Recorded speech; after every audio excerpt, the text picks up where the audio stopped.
I will ask the next presenter to come to the stage. It's Dr. Julia Freckelton from the Royal Marsden Hospital, and she will give us a presentation about liquid biopsy, the SS study, ways to faster, clearer diagnosis. Please, Julia, the floor is yours. Thank you very much. I'm so pleased to be here to present an update on our Access program. Do you mind to bring the microphone towards you? Yes, thank you. Which is a program designed to integrate liquid biopsy into the diagnostic pathway for people with biliary and pancreatic malignancies. So we already have quite a bit of background about these cancers today. But unfortunately, 80% of them are diagnosed at late stages, so stage 3 and stage 4. But despite their advanced nature, even at this stage, they're still really difficult to diagnose. And a big part of that is accessing them with biopsy, which is the traditional way we diagnose cancer, partly because of where they lie in the abdomen and the structures around them. And that means that somewhere between 20 and 25% of biopsies for these cancers don't yield kind of adequate malignant cells to give a confirmed diagnosis of cancer and, an idea perhaps of which structure it started in. So this is the current pathway to get to a diagnosis for someone that's had imaging that's suspicious for a biliary or a pancreatic cancer. They'll usually come in and meet with a specialist who will arrange a procedure, whether that's a biopsy through the skin, a percutaneous biopsy, or one that's guided by endoscopy. They'll then have the procedure, have the tissue taken, which is sent to the laboratory, processed. Then a pathologist, or maybe more than one pathologist, will look at the tissue and hopefully confirm a cancer diagnosis. But for, as I said, somewhere between 1 in 5 and 1 in 4 patients, that biopsy won't be sufficient, and they'll have this procedure over again. And this is what we call the diagnostic loop. It can be really long for patients and mean that they have to deal with the period of uncertainty around their diagnosis for a long time, but of course it also delays their pathway to treatment. So that's where the Access program was developed, from really calls from our patients to improve this. It was proposed and developed by Dr. Starling at the Royal Marsden Hospital and her multidisciplinary team across multiple sites.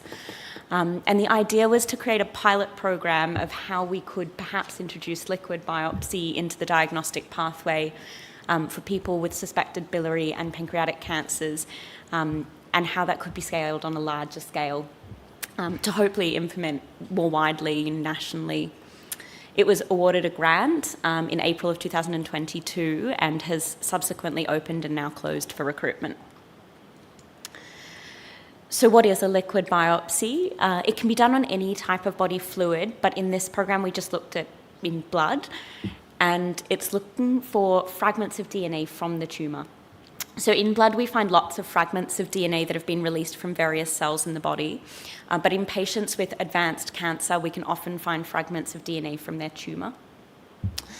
We then process the blood sample using various tests, but in this case we used a next-generation sequencing test, the Guardant 360 assay, to look for common mutations that we find in biliary and pancreatic cancers to differentiate these fragments of DNA from normal cell DNA. And in about 80 to 85% of patients who have pancreatic and biliary cells, we are able to identify circulating tumour DNA using this specific assay. So this is what a liquid biopsy pathway looks like. It's just a simple blood test, which is then sent off for processing. They do the next generation sequencing and provide a report about which variants they found, if they did find any, and whether that would be consistent with tumour DNA. And then we think one of the very important steps is we then send the patient's case, so their imaging, their clinical story, any blood tests they've had, any other tests they've had, as well as this report for discussion at our local molecular tumour board meeting, where a panel of experts helps us with the interpretation of this result, because it can be really challenging, as we've already discussed today. So this is what Access looked like. It was for patients over the age of 18 who'd had imaging that was highly suggestive of a biliary or pancreatic cancer that was thought to be stage 3 or 4, and who were well enough to have anti-cancer treatment. They then had the standard pathway, which is a tissue biopsy, alongside a liquid biopsy. The results of these were then interpreted together by both the Molecular Tumour Board and the more traditional multidisciplinary meeting, at which point, if a cancer diagnosis was confirmed, they were able to start cancer treatment. For some of the patients in our access program, the biopsy, so the traditional tissue biopsy, didn't yield enough information for that to be diagnostic of cancer, but their liquid biopsy was, and based on that, they were treated by the PREVAIL-2 study for their cancer diagnosis. So this access program was implemented across 7 London hospitals that were part of the Royal Marsden Partners network. And the outputs that we were looking for was firstly just to develop a pilot program that would model how liquid biopsy could fit into our traditional diagnostic pathway, but of course with the view to provide a better patient experience during diagnosis and a safer one. So every biopsy that we do comes with risk of conditions like pancreatitis, infection, bleeding. So we hope that liquid biopsy, reducing the number of these invasive biopsies that need to occur, will be safer for patients, but also will provide a faster diagnosis. And that's in 2 parts. We call it the 2-for-1. The first is just providing the diagnosis of cancer in the first place. But the second benefit that we've discussed already today is moving that molecular information, things like IDH1 variants, FGFR fusions, up front. So we have that information available for us from the time of diagnosis. So these are some interim results just of the first 64 patients that were enrolled in this study. There were more pancreatic cancer patients just because it's a more common cancer, but about a quarter of the patients enrolled had biliary tract cancers. And about 60% of them had stage 4 or metastatic disease, the rest were locally advanced. So I apologise that this figure is a little bit complex, but really what it's trying to show is the time between when someone's referred for a diagnostic test and the time that it takes to get a result from that diagnostic test. So time 0 was when they were enrolled in the access program. The light blue lines are the tissue diagnosis windows, and the green, which is a little more difficult to see, is the liquid biopsy time. What you can see is for some patients, the tissue diagnosis took a really huge amount of time. So if you look at the patients right up the top, up to kind of over 300 days, so over a year to get a diagnosis, whereas the liquid biopsy was very consistently within around 7 to 10 days. In the patients that we tested, the large majority of them did have detectable circulating tumour DNA levels. So in the patients who had a suspected biliary cancer at outset, 87% of them were able to identify circulating tumour DNA. And of those that had a suspected pancreatic cancer diagnosis at the outset, 78% of them had circulating tumour DNA that was detectable.